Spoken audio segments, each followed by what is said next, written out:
how can you detect people and pets in your photos on the iPhone? Let me show you how it works. If you're new here, most definitely subscribe so you don't miss tutorials and videos like this one. Now, of course, if you have some faces or people saved in your gallery, these might be and will be automatically organized based on the person or the pet that you probably have multiple photos of.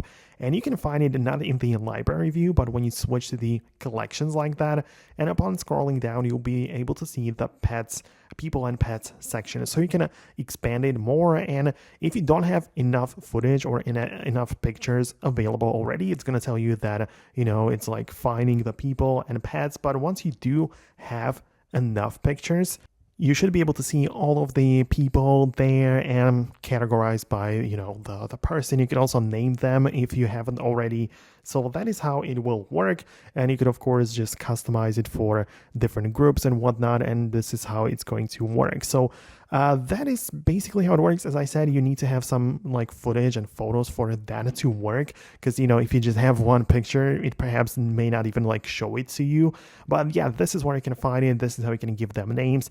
Let me know if there is something else which you need to be like covered, or if you want to talk about that later as well. Thanks a lot for watching, and I'll see you in the next upcoming videos like this one. So thanks a lot, and I'll talk to you soon.